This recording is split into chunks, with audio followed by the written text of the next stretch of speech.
The janitor froze mid-step, his mop still dripping water onto the glossy marble floor of the company's main hall. He looked up to see the young executives gathered around the grand piano in the lobby, an instrument that was more of a decoration than anything else. Carl's face flushed red. He was used to the jokes. The teasing. The sideways looks. Being a janitor in a corporate building full of people half his age and triple his salary wasn't easy. But he had a job, and that job meant food for his 8-year-old daughter, Lily. That was all that mattered. Still, this one stung.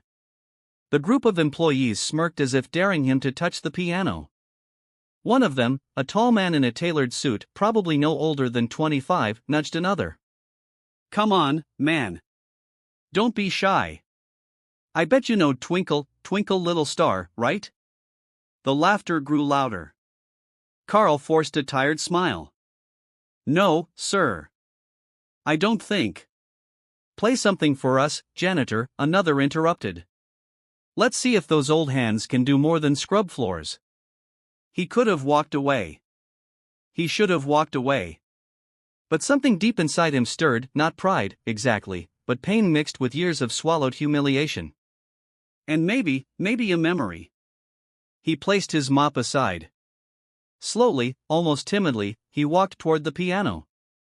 His fingers trembled slightly as he sat down, the smell of floor cleaner still clinging to his uniform. The room quieted a bit, part curiosity, part mockery. Carl rested his hands on the keys. For a moment, he didn't move. Then, with a deep breath, he began to play. The first note was soft, hesitant. But the next few followed like a quiet river breaking through still water. The sound filled the air, deep and sorrowful. It wasn't a pop tune or a happy melody. It was something older, more haunting. The executives stopped talking. The janitor's body swayed gently as his fingers danced effortlessly, weaving emotion through every chord. The melody rose, gentle, then strong, then heartbreakingly beautiful. And then came the story inside the music, one that didn't need words. You could hear it, love, loss, and hope colliding in every note. By the time he reached the end, the entire lobby had fallen silent.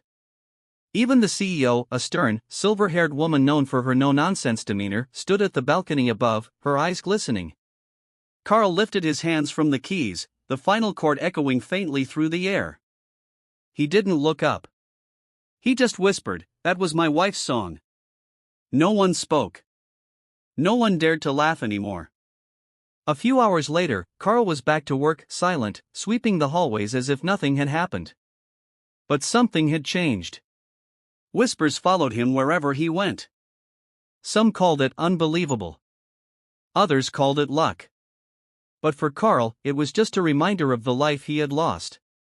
His wife, Emily, had been a music teacher, the love of his life. She taught him how to play the piano years ago when they were both struggling artists, living in a one-room apartment and dreaming of making it big. But when she passed away from cancer, Carl sold everything to pay for her treatments. The only thing he couldn't let go of was the song she wrote for him. That was the song he played that day. The next morning, the CEO herself approached him. Carl nearly dropped his mop when he saw her. "Mr. Turner," she said softly, "I heard you play yesterday." That wasn't just music. That was emotion. Carl nodded, unsure what to say. "I'd like to know more about it," she continued. "Would you be willing to play again? This time, at our annual charity gala." Carl blinked. "Ma'am, I just clean here. I'm no performer." She smiled gently. "That's what makes it real." 2 weeks later, the gala hall glimmered with lights and murmurs.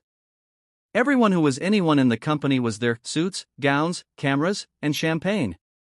At the center stood a familiar black piano. Carl stood beside it, wearing a borrowed suit that didn't quite fit. His hands were trembling again, but this time, for a different reason. He looked out at the crowd, and for a second, his gaze found Lily sitting in the front row, her little eyes shining with pride. When he began to play, the entire hall went silent once more.